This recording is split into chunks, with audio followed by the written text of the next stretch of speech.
Selamat pagi pemirsa dan pendengar RPD Kutim.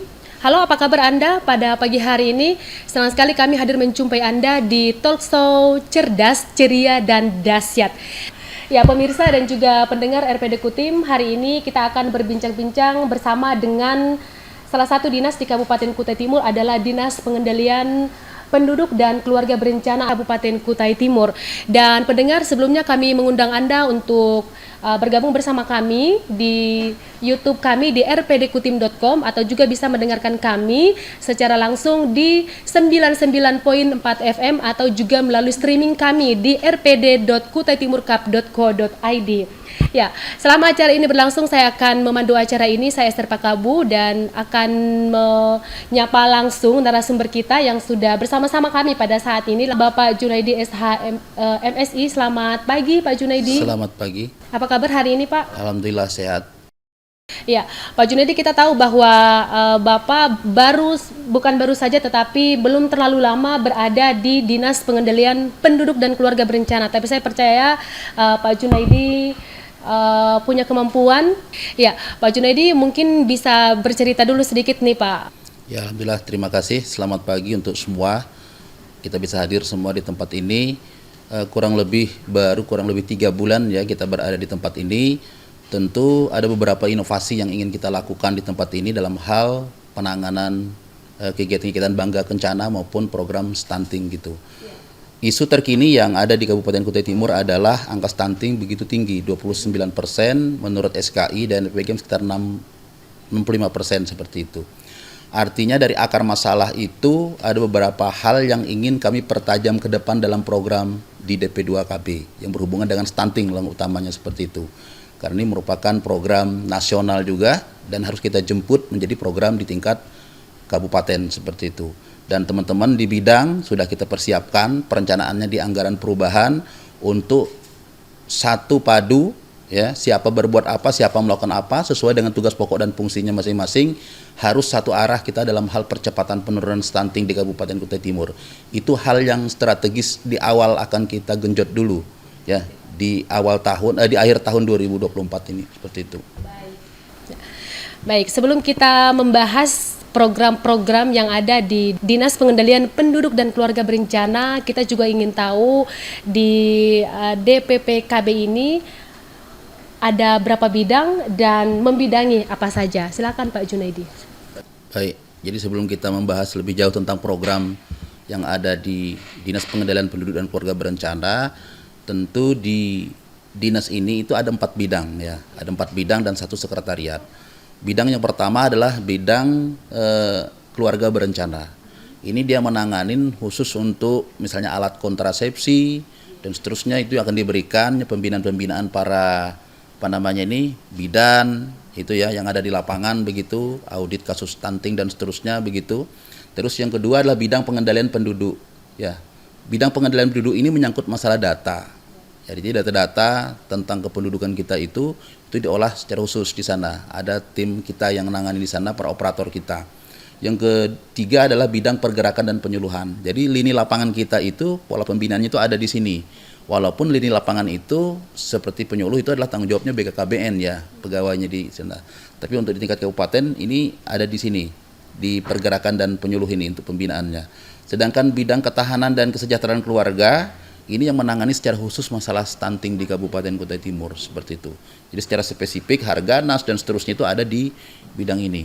Jadi sebetulnya lokus kita itu kalau bicara stunting yang akan kita bicarakan ke depan ini lebih banyak di bidang ini. Maka 4 bidang ini harapan saya nanti ke depan setelah saya menjabarkan secara umum ya tentang DP2KB ini apa dan berbuat apa, melakukan apa, secara teknis bidang-bidang ini nanti akan menjabarkan lebih lanjut nanti ya. Pertemuan-pertemuan berikutnya yang berhubungan dengan masalah DP2KB seperti itu. Baik, pemirsa dan juga pendengar RPD Kutim, tadi Pak Junaidi sudah menjelaskan terkait beberapa hal yang akan dilaksanakan di awal memasuki jabatannya di Dinas P2KB ini, dan kita akan mendengarkan sebenarnya secara global apa saja sih program-program yang akan dilaksanakan di Dinas P2KB, di mana Pak Junaidi ini baru 3 bulan berada di DPPKB. DPPKB. Baik, silakan Pak. Jadi begini, kita secara perencanaan di perubahan sudah menyusun beberapa kegiatan gitu ya untuk percepatan arahnya kepada percepatan penurunan stunting. Pertama yang kami lakukan adalah kami ingin menyamakan persepsi dulu tentang data, itu yang paling penting. Baik data yang berdasarkan SKI maupun data yang berdasarkan EPPGM. Karena apa? Pada saat kami ingin melakukan jemput bola di lapangan, itu suka tidak suka, mau tidak mau, bukan berdasarkan hasil survei. Ya, harus berdasarkan data yang by name by address. Nah, by name by address itu yang real, itu EPPGM yang punya, gitu. Itu ada, kita sudah punya, per kecamatan, per desa. Nah, apa yang kita lakukan nanti yang berhubungan dengan cap jempol ini, kita akan turun ke lapangan, gitu ya. Di sana kita akan mensasar langsung berdasarkan data itu, melihat langsung kondisi anak yang memang berisiko stunting atau yang terdampak memang kena stunting begitu. Nanti OPD terkait juga akan bergabung bersama kita di situ. Nanti ada Dinas Kesehatan, ada Dinas Pemberdayaan Masyarakat dan Desa, ya ada dari Disduk Capil gitu, ada juga di sana, nanti ada Bapeda juga turun bersama kita. Nah, jadi kami selaku tim percepatan penurunan stunting Kabupaten Kutai Timur yang sekretariatnya itu memang betul berada di sini, akan memfasilitasi seluruh dinas instansi itu untuk turun bersama kami melakukan jemput bola di lapangan.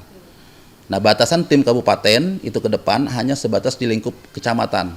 Nanti tim TPPS kecamatan nanti akan melanjutkan ke desa-desa di bawah naungan wilayah kebijakannya masing-masing, seperti itu. Oke, baik.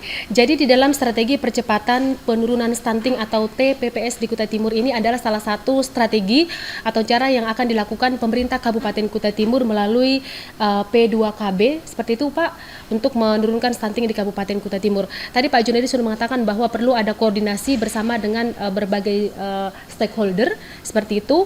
Nah, mungkin yang menjadi pertanyaan kita adalah apa yang sudah disiapkan saat ini dan apa saja yang akan dilakukan bersama dengan para stakeholder yang ada Pak untuk menjemput bola seperti yang sudah disampaikan tadi Pak. Oh ya, jadi untuk persiapan kita di awal kita ada rapat koordinasi ya, rapat koordinasi nanti akan kita buat 2 ya, ada beberapa pekan ke depan. Nanti kita akan ada rapat nanti untuk yang lingkup masuk di dalam TPPS-nya ya, di tempat sekretariat ini ya, atau di sebuah hotel nanti kita ketemu supaya nanti pada saat kita turun ke lapangan itu lokusnya udah jelas. Siapa berbuat apa, siapa melakukan apa, dan siapa akan memberikan apa gitu kepada masyarakat yang terdampak dan berisiko stunting. Ada rapat koordinasi di lingkup untuk kabupaten. Sedangkan lini kita yang ada di lapangan, nanti dalam waktu dekat juga ya, baik itu kader IMP kita maupun para penyuluh kita, para camat maupun para kepala desa, akan kita undang nanti secara daring. Supaya mengetahui metode dan sistem melakukan cap jempolnya itu nanti seperti apa. Jangan sampai nanti pada saat kita melakukan jemput bola nanti ke lapangan, Pak Camat tidak ada, Pak Kades tidak ada, atau penyuluhnya absen tidak ada di lapangan. Nah, ini perlu kita sinkronkan dulu ya langkah-langkah yang kita lakukan. Setelah semua nanti matching semua, siapa berbuat apa, siapa mempersiapkan apa di lapangan, schedule baru kita susun. Ini kira-kira kapan akan dilaksanakan Pak? Kita mentarget paling tidak nanti setelah Harganas. Ya. Harganas kita target itu sekitar minggu ke-2 September atau minggu ke-3. Berarti sudah dekat ya Pak ya? Ya, sudah dekat. Nah, kita turun nanti ke lapangan, kita langsung sama-sama nanti. Sehingga akan ketahuan hasil sebenarnya, hasil survei itu seperti apa, yang SKI itu realnya di lapangan, dan yang 16,5% itu juga seperti apa gitu di lapangannya. Kita akan ukur timbang langsung di tempat. Dan kita akan berikan PMT makanan bergizinya di tempat, begitu. Pak Junaidi, kemarin kita baru saja, saya secara pribadi berbincang dengan Pak Junaidi terkait salah satu program unggulan yang diadopsi dari sebelumnya ke PP dan KB, yaitu program cap jempol stop stunting yang sudah masuk dalam percepatan tadi ini Pak ya, yang sudah disinkronkan. Dari jumlah ya dari pusat yang diturunkan ke daerah yang harus diturunkan stunting ini, kira-kira berapa persen yang akan diturunkan itu Pak? Oh iya, stunting yang ada dari program ini. Ya, kalau kita melihat ya dari SKI, jika ini nanti kita turun serentak, saya sangat optimis ya, saya sangat optimis minimal 2 sampai dengan 3 digit itu akan turun dari 29 itu. Itu standar minimal menurut hemat saya. Kalau sudah semua instansi nanti ini berbuat. Tapi kalau secara skala maksimal, programnya masuk lagi ke 2025, saya yakin bukan hanya 2 sampai dengan 3 digit itu akan turun angka stunting kita. Asal semua itu bergerak serentak. gitu. Saat ini kita masih bergerak itu sendiri-sendiri. Dinas Kesehatan kadang melakukan penurunan dengan caranya sendiri, DP2KB dengan caranya sendiri, terus dari Bappemas Pemberdayaan Masyarakat Desa dengan lini yang ada di lapangan IM itu juga bergerak sendiri. Belum ada keterpaduan, sinkronisasi kegiatan di lapangan. Ini yang kita lakukan semua harus terpadu. Jangan ada tumpang tindih seperti itu. Kita kembali ke jemput bola, Pak. Karena untuk mengetahui siapa daerah mana saja yang benar-benar terdampak stunting ini, kecamatan mana saja, desa mana saja, dan apa dampak dari stunting di Kabupaten Kutai Timur. Tapi sebelumnya saya ingin bertanya Pak Junaidi, di Kabupaten Kutai Timur ini stunting kita sebenarnya memang parah, setengah parah, atau nggak terlalu parah? Karena kan ada tim percepatan, berarti ada sesuatu yang terjadi. Bisa dijelaskan dulu Pak Junaidi? Jadi begini, beberapa pekan yang lalu ya saya sudah juga bersilaturahmi jemput bola langsung melakukan koordinasi ke tim pusat yaitu ke BKKBN dan Kemenkes begitu. Di sana saya mendapatkan variatif gitu penjelasannya. Artinya kalau kita bicara angka stunting di Kutai Timur memang secara skala dari 10 kabupaten kota kita memang tertinggi gitu. Tapi saya mengatakan saya tidak berkecil hati dengan angka itu. Dengan angka itu membuat kita harus terpacu mencari inovasi-inovasi yang harus kita lakukan untuk penurunan itu. Nah terus langkah apa yang kita lakukan melihat dari dua data tadi. Jadi kita melihat dari sisi tempatnya. Jika SKI disajikan angkanya misalnya 29%, ini peruntukannya kapan gitu dalam hal perencanaan kegiatan kita. Jika kita ingin melakukan cap jempol, apakah kita menggunakan 29% atau 16,5% seperti itu. Jadi hemat saya pada hal ke depan nanti kita akan melakukan gerakan itu, tentu kita tidak menggunakan angka SKI yang 29% dalam hal cap jempol. Kita gunakan yang 16,5%. Karena ini ada by name by address. Sedangkan yang SKI ini adalah data survei acak. Data survei acak ini tidak bisa kita lacak. Seperti itu. Ya, Pak Junaidi, kalau kita menggunakan sistem by name by address, otomatis akan bekerja sama dengan OPD lainnya. Nah, dalam hal ini salah satunya adalah Disduk Capil ya Pak ya. Selain Disduk Capil, dengan OPD mana saja lagi dan bagaimana koordinasinya dengan OPD-OPD ini Pak?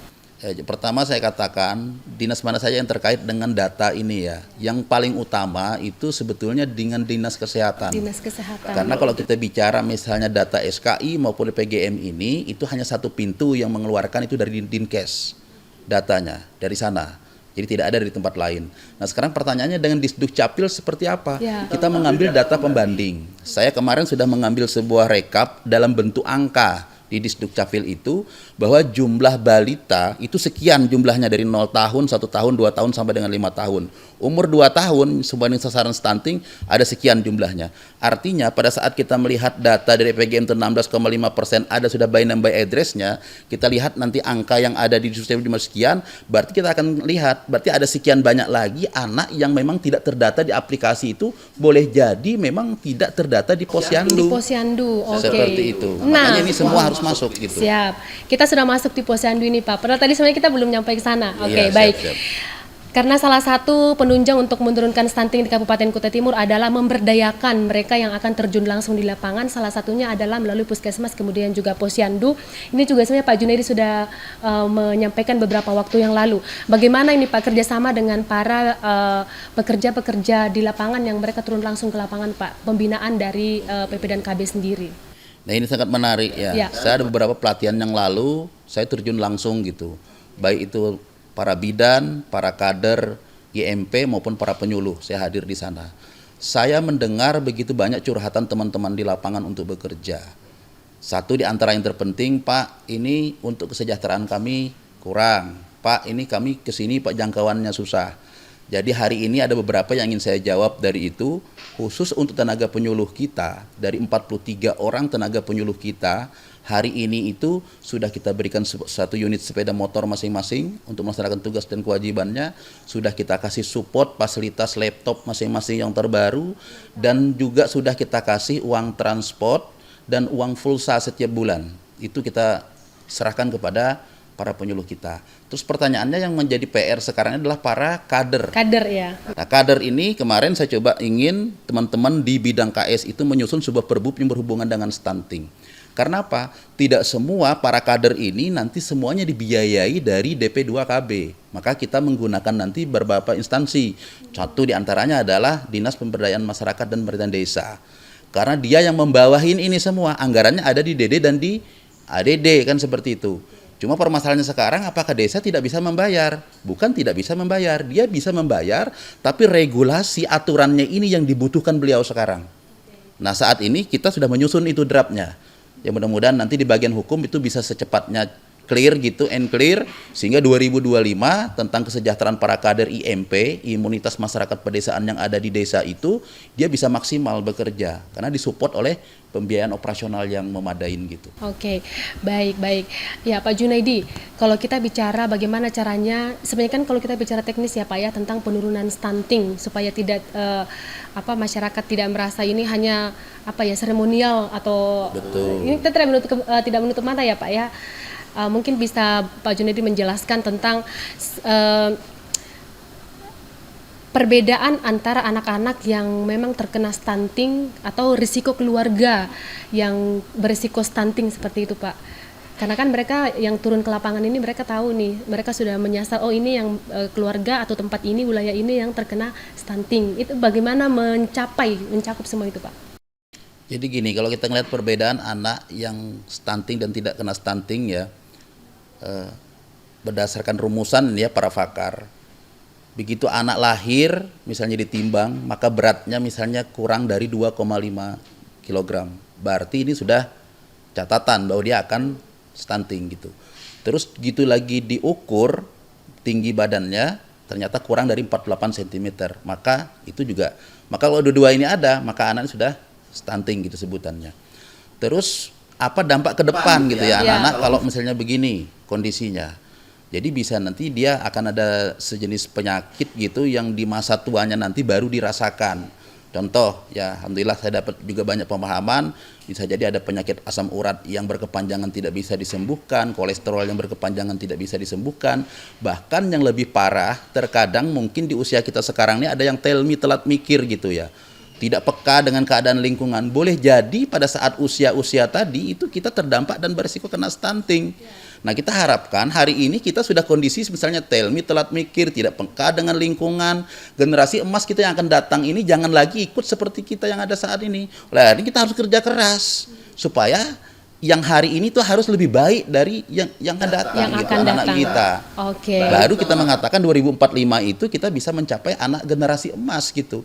Harus kerja keras kita menurunkan angka stunting ini, memberikan makanan bergizi dan lain-lain seperti itu. Oke, seperti kita tahu bahwa kita akan menuju generasi emas pada 2045. Nah, tapi kalau kita berbicara tingginya angka stunting di Kabupaten Kutai Timur tadi, Pak, agar kita tahu bahwa berapa sih jumlahnya di Kabupaten Kutai Timur ini? Tapi sebelumnya di beberapa kecamatan yang ada di Kabupaten Kutai Timur, mungkin Pak Junaidi tidak menghafal ya, karena kan ini kan sangat banyak ya Pak. Kita harus membuka begitu banyak. Sebenarnya kalau kita hitung-hitung nih Pak, dari per kecamatan sendiri berapa sih rata-ratanya gitu Pak anak-anak yang terkena stunting di Kabupaten Kutai Timur ini Pak? Baik ya, kita ada punya data ya, jumlah data anak kita stunting itu, contoh misalnya di Kecamatan Muara Ancalong itu ada sekitar 36 gitu ya. Di Kecamatan Muara Wahau ada sekitar 110. Misalnya di Muara Bengkal itu naik, itu kemarin sebetulnya rendah ya sekitar 224 begitu. Terus di Sangatta Utara ada 68, Sangkulirang ada sekitar 136, ya, Busang misalnya ada 53, Telen 41, ya Kombeng 137 gitu ya. Bengalon misalnya 216 gitu, Kaliorang 140, Sandaran sekitar 44 begitu. Sangatta Selatan 148 gitu, Teluk Pandan 173, Rantau Pulung sekitar 144 ya, Kaubun 55, Karangan 74, Batu Ampar 5 begitu, Long Mesangat 29. Artinya kalau kita melihat angka-angka yang saya sebutkan tadi di 18 kecamatan itu, kita ini mau melihat sejauh mana tim TPPS di tingkat kecamatan itu untuk menurunkan angka ini. Karena ini angka yang saya sebutkan tadi ini bukan angka yang beresiko, tapi ini angka stunting. Itu. Dan kita melihat beberapa memang camat yang sudah melakukan hal yang maksimal gitu ya, bekerja dengan para desanya, tapi angka ini juga tidak mengalami penurunan. Makanya dengan inovasi cap jempol nanti tim kabupaten nanti ke kecamatan itu, kita akan mengangkat ini ada masalah apa gitu. Udah maksimal dilakukan oleh tim TTPS tingkat kecamatan, dimonitor oleh Pak Camat dengan para puskesmas dan para kader, tapi angkanya kok masih naik. Ya, boleh jadi ya, ini asumsi saya berpikir boleh jadi satu, alat yang digunakan dalam hal penimbangan itu perlu kita lihat ulang. apakah dalam keadaan rusak atau baik. Yang kedua, kita boleh lihat juga di sana, apakah cara penimbangan dan pengukuran yang dilakukan oleh para kader dan penyuluh kita udah benar. Boleh jadi secara teorinya begini, dia melakukan tidak sesuai dengan teori yang ada. Boleh lagi yang ketiga, misalnya pada saat misalnya melakukan penyuluhan dan seterusnya itu, ya memang tidak semuanya nyampe gitu, sehingga sedikit sekali yang berpartisipasi untuk melakukan penimbangan dan pengukuran tadi ke posyandu. Oleh karena itu kita akan nanti minta tim kita itu ada hal yang begitu tuh satu-satu jalan ya jemput bola, didatangin gitu, ditumbuhkan kesadarannya seperti apa. Nah, salah satunya ini Pak, kayaknya kalau di kecamatan ini kan lebih kepada fasilitas umum atau vaskes di puskesmas. Nah, salah satunya ini kita ingin tahu nih, kalau di beberapa kecamatan, 18 kecamatan lah Pak ya, bagaimana dengan puskesmas kita Pak? Karena kan tidak mungkin juga para kader-kader tadi ini melakukan posyandu dan lain-lain. Kemudian kalau kita berbicara puskesmas tadi, kita menuju lagi dong Pak, merujuk terkait SDM-nya tadi. Karena apakah mereka menimbang ini sudah sesuai standar, kemudian apakah sosialisasi yang dilakukan oleh penyuluh kita ini sudah benar, seperti itu. Artinya ada peningkatan SDM juga ini Pak yang harus dilakukan bagi mereka. Oh ya, jadi begini, kemarin saya sempat diskusi juga dengan Mbak Sekda ya, bahwa ke depan ini memang kita menyadari ya penyuluh kita tuh hanya baru 43 orang. 43 orang ini kalau kita melihat dari isolasi daerah kita tuh sangat luas, kan seperti itu. Arti bisa jadi satu orang penyuluh kita ini kadang-kadang dia melakukan binaan kepada beberapa desa. Kemarin saya coba menyampaikan regulasi kebijakannya dengan Pak Sekda dan Pak Bupati, bagaimana ke depan kita adakan pengangkatan tenaga outsourcing tenaga penyuluh. Artinya satu desa harus ada satu penyuluh. Ya. Seperti itu solusinya. Enggak banyak gitu yang ditangani ya, Pak ya. Tapi ini masih kita lihat dulu regulasi kebijakan di BKKBN tentang kerahasiaan data. Apakah nanti orang yang kita angkat secara outsourcing ini nanti setelah selesai kontraknya dalam setahun itu dia akan berkesinambungan bekerja di situ atau berubah lagi orangnya. Jika berubah lagi orangnya, ini akan mempengaruhi data yang berkelanjutan. Ini yang masih kami evaluasi, diskusi dengan BKKBN, seperti itu. Jadi penyuluh harus kita tambah memang untuk menambah SDM yang ada tadi, yang kurang. Sehingga juga pihak puskesmas dan posyandu juga nanti akan terbackup gitu dengan tenaga penyuluh kita ada. Dan BIMTEK akan kita kuatkan ke depan, akan semakin banyak BIMTEK, termasuk BIMTEK public speaking menghadapi masyarakat seperti apa, termasuk BIMTEK yang berhubungan dengan penanganan anak-anak di lapangan itu seperti apa begitu. Itu akan kita lakukan nanti ke depan melalui bidang teknis. Oke, iya Pak. Kemudian salah satunya adalah optimalisasi daripada peran TPPS ini sendiri, tim percepatan penurunan stunting. Mungkin bisa, ini kayaknya kita kembali ke awal-awal lagi ya Pak ya, karena kan ada langkah-langkah strategis dan optimalisasi yang harus dilakukan nih Pak untuk mencapai atau menuju goal daripada program ini Pak. Iya. Jadi langkah-langkah strategisnya begini ya, ada 10 pasti gitu ya, yang 10 pasti. 10 pasti saya ingin jelaskan dulu satu-satu di sini, karena ini 10 pasti ini nanti bagian nanti yang akan dilakukan intervensi oleh para bidang ya. Ada 10 pasti yang ingin saya sampaikan yang berhubungan dengan ini ya. Yang pertama ya kita harus memastikan dulu pendataan seluruh catin, bumil dan balita yang ada. Pendataan ini, kalau tidak salah ini di bidang Dalduk sekarang ini sudah melakukan beberapa pendataan ya. Ini yang pertama. Yang kedua kita harus memastikan seluruh catin dan buah hamil dan itu ke posyandu. Ke posyandu ya. Itu sangat penting ya. Nah untuk yang ke posyandu ini tadi memang kita tidak bisa kerja sendiri ini. Karena ini ranahnya ada di dinas kesehatan. Seperti itu. Dan yang ketiga kita harus memastikan alat, nah ini saya katakan tadi, alat yang digunakan untuk menimbang itu dipastikan memang ada di posyandu itu. Jangan sampai tidak ada alatnya. Ya, itu. Terus yang keempat, memastikan seluruh kader posyandu itu ya, seluruh kader posyandu itu terampil dalam melakukan penimbangan. Artinya ada nanti edukasi yang kita lakukan sejenis kayak BIMTEK atau pelatihan. Ya. Kedepannya ada BIMTEK yang kita lakukan seperti itu. Terus yang kelima memastikan ya penimbangan dan pengukuran ya menggunakan ya yang alat yang memang terstandar. Saat ini kita melihat memang beberapa alat yang digunakan teman-teman di lapangan itu diketok 2-3 kali gitu kadang baru muncul angkanya. Saya masih sanksi itu dengan timbangan seperti itu. Ini semua akan kita evaluasi nanti ke depannya. Terus memastikan intervensi ya pada ibu hamil ya dan balita tentang masalah gizi. Nah ini saya juga ingin nanti berbicara di anggaran perubahan jika nanti misalnya memungkinkan seluruh bumil yang ada di Kabupaten Kutai Timur ini itu harus kita berikan asupan gizi melalui PMT secara khusus. PMT boleh disampaikan Pak? Itu. PMT-nya secara khusus itu yang berhubungan dengan apa yang dibutuhkan ibu semasa hamil itu. Sehingga apa? 1000 masa ini itu penting ya. Karena jangan sampai udah lahir baru kita ngatakan stunting. Seharusnya kita mencegah tuh dari sebelum lahir seperti itu. Terus yang ketujuh memastikan ya seluruh catin dan bumil itu ya dan balita itu ya mendapatkan edukasi. Arti edukasi ini pendampingan. Baik para kader kita di lapangan, para bidan kita di lapangan, bahkan saya nanti ada sejenis kemacaman puspaga pendidikan pendidikan dalam keluarga begitu. Ada para pakar yang paham tentang bagaimana gen golong darah dan seterusnya, yang paham tentang bagaimana memberikan bimbingan kepada kedua orang tua untuk dalam hal perawatan anak dalam keluarga dan seterusnya gitu. Itu kita libatkan nanti dalam cap jempol kita turun satu tim ya. Terus yang ke-8 memastikan pencatatan hasil penimbangan dan pengukuran ya ke EPPGM tadi. Dipastikan jangan sampai nanti banyak tidak terdata masuk di sana. Memang saya melihat tim-tim kita di lapangan ini ada yang masih laporannya itu memang belum maksimal begitu ya. Boleh jadi juga ini ada faktornya di situ tentang angka stunting kita. Terus yang ke-9 memastikan tentang melakukan monep. Nah monep ini penting. Artinya monep ini bisa dilakukan oleh TPS Kabupaten kepada 18 kecamatan, termasuk kepada desa-desa. Nanti tim kita akan kita maksimalkan sana di anggaran perubahan.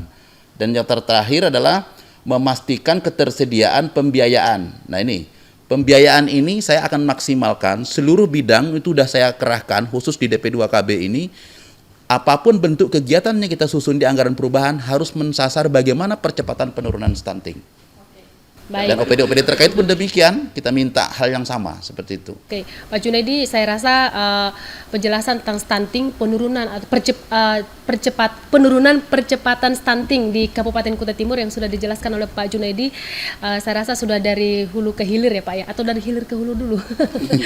Iya, rasanya sudah melingkupi semuanya, bahkan sudah sampai ke 18 kecamatan, bahkan juga sampai kepada puskesmas dan juga SDM yang melakukan kegiatan ini.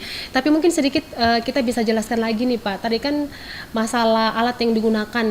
Karena ini kan di beberapa puskesmas, khususnya di dalam kota Sangatta saja puskesmas kita ini ada sebenarnya sudah agak mencukupi. Tapi kalau kita melihat ibu-ibu sudah antusiasnya untuk datang ke puskesmas ini sudah tinggi Pak. Ya, jadi kita datang jam 7 atau setengah 7 saja puskesmas sudah penuh seperti itu. Artinya mereka sudah punya kesadaran. Nah, supaya tidak terus terjadi karena agak membanjiri puskesmas Pak. Apa ya kira-kira mungkin ini saran-saran sih Pak ya. Apa yang bisa dilakukan supaya posyandu di beberapa tempat ini berfungsi dengan baik sehingga puskesmas yang bukan puskesmas yang penuh setiap hari Sabtu. Mungkin seperti itu Pak. Ini bagaimana solusi-solusinya? Jadi gini, kalau kita bicara puskesmas atau posyandu itu kan ranahnya ada di Dinas Kesehatan. Kami di TPPS itu hanya bisa memberikan saran jika ada masukan seperti ini. Artinya jika pelayanan di situ sudah kapasitasnya jumlahnya sekian begitu, mungkin menambah lagi jumlah posyandu yang ada di wilayah itu. Demikian juga alat-alat yang digunakan. Iya, termasuk alatnya. Dan ini selalu nanti kita sampaikan pada saat rapat-rapat koordinasi di sekretariat tim percepatan penurunan stunting di kabupaten. Seperti itu. Sebelum kita ke poin terakhir nih Pak di pembahasan kita pada pagi hari ini, salah satunya adalah apa saja yang akan dibawa ke kecamatan nanti atau ke desa ketika turun ke lapangan nih Pak ya nantinya untuk memberikan kepada anak-anak yang sedang stunting atau terkena stunting di Kabupaten Kutai Timur di beberapa kecamatan itu Pak. Yang pertama ya, ini termasuk bagian daripada fasilitas sarana pendukung termasuk bahan ya yang berhubungan dengan cap jempol sebetulnya. Yang pertama kita minta nanti para tim penyuluh kita, lini lapangan kita, para kader kita ya, itu untuk menyiapkan alat tuh pasti ya. Dan kita juga dari kabupaten ingin memastikan nanti setiap lini atau tempat zona yang kita kunjungin itu kita harus bawa alat yang memang standar seperti itu untuk melakukan sampling pengukuran. Alatnya sudah ada Pak? Ya. Alatnya kita di Dinas Kesehatan punya itu. Nah, saat ini kan ada beberapa tempat saya kunjungin kemarin itu alat yang digunakan seperti itu. Begitu ambil timbangan yang tidak keluar-keluar gitu angkanya. Nah, ini kan bermasalah, ada apa gitu. Boleh jadi yang stunting ini kan mungkin alatnya gitu yang bermasalah atau nah, yang paling penting ingin kita bawa ke lapangan, mudah-mudahan di percepatan anggaran perubahan ini bisa terlaksana itu PMT-nya. Pemberian PMT-nya. Karena apa penting? Ini kita bawa ke lapangan, kita jelaskan langsung di hadapan kedua orang tuanya atau orang tua yang anaknya terdampak berisiko stunting atau terkena stunting, supaya tahu manfaat makanan yang sesungguhnya harus diberikan kepada anak itu apa. Kalau sudah memang terdeteksi berisiko stunting atau terkena stunting. Nah, nanti bukan kami yang menjelaskan, ada tim gizi di puskesmas yang menjelaskan. Kami hanya ingin memfasilitasi, mengedukasi langsung gitu. Sehingga nanti ketahuan dibutuhkan ini, peruntukannya ini, ya, susu juga boleh diberikan susu yang seperti apa dan seterusnya gitu. Karena pola asuh nih yang sangat saya lihat dominan di sini stunting ini, pola asuh orang tua itu tidak mau ribet, tidak mau terlalu susah tentang anak. Udah ambil susu, ambil aja susu, sana beli yang kotakan gitu. Padahal itu tidak standar untuk anak di usia itu untuk karena dikonsumsi. mereka tidak mendapat edukasi yang benar. Edukasinya belum dapat langsung gitu ke bawah. Oke, baik. Itu PMT akan kita berikan nanti secara gratis gitu. Kayaknya berkesinambungan nih Pak. Kita di pembahasan terakhir tentang optimalisasi Bapak asuh stunting. Nah ini kayaknya sekaligus menjadi closing kebersamaan kita pagi hari ini Pak. Mungkin bisa dijelaskan tentang Bapak asuh stunting ini? Nah, Pak, Bapak asuh ini sangat menarik ya. Saya ada beberapa perusahaan itu sudah menghubungin saya. Pak, mana data by name by address? Selalu ditanyakan dengan saya. Saya bilang, pada suatu saatnya nanti seluruh perusahaan nanti akan kita undang bersama untuk rapat koordinasi. Entah di Zoom meeting atau mau di luring gitu seperti itu. Karena apa? Perusahaan-perusahaan ini sebagian perusahaan itu sudah mulai peduli dengan lingkungannya. Ya, sudah mulai peduli dengan lingkungannya. Mau menjadi Bapak asuh. Contoh misalnya kemarin saya turun di Kecamatan Muara Bengkal dan di Kecamatan Muara Ancalong, pimpinan Puskesmas dan Pak Camat mengatakan, Bupati kami sebetulnya mau menjadi Bapak asuh. Nah, jadi dengan ada metode cap jempol ini nanti ke lapangan nanti, ya boleh jadi sampai dengan aparat desa itu nanti bisa mengambil satu di antara anak yang terkena stunting untuk menjadi Bapak asuhnya gitu. Tapi ada nggak sih Pak syarat-syaratnya untuk menjadi Bapak asuh sendiri ini? Sebetulnya tidak ada syarat secara khusus sih sepanjang dia mampu. Karena penanganannya untuk stunting ini 6 bulan, tidak boleh terputus.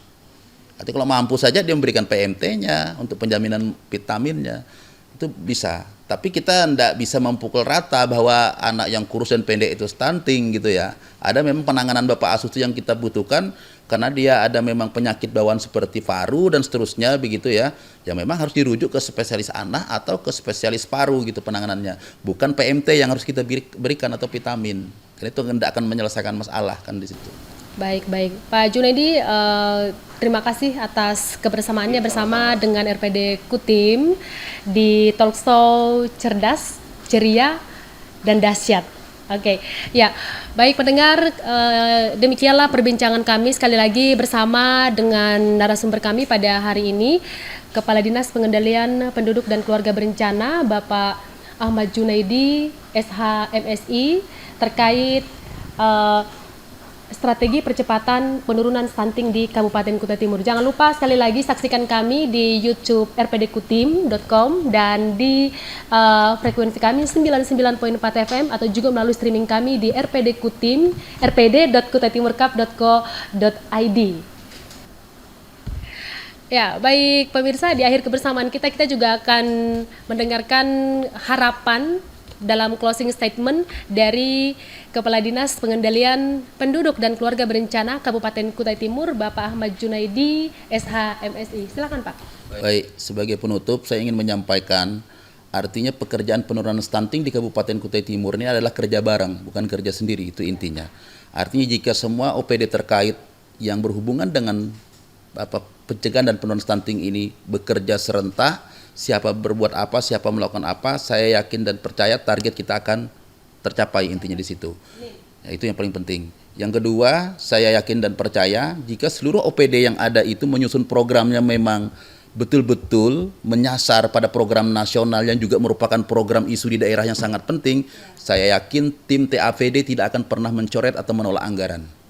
Yang penting sasarannya itu harus tepat begitu. Seperti yang saya urai tadi. Yang jadi masalah itu jika ada anggaran yang disusun tapi tidak mensasar kepada arah target percepatan penurunan stunting. Itu harapan saya seperti itu.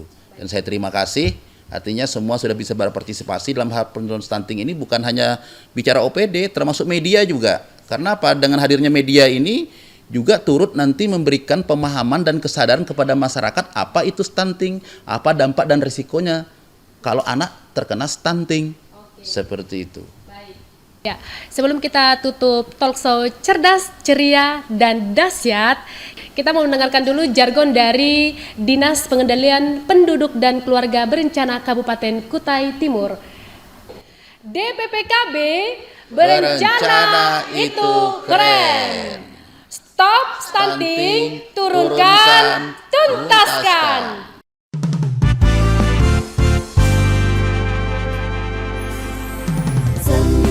99.4 RPD Kutim, bersama kita cerdas. Stay tune terus di RPD Kutim FM. Bersama kita cerdas.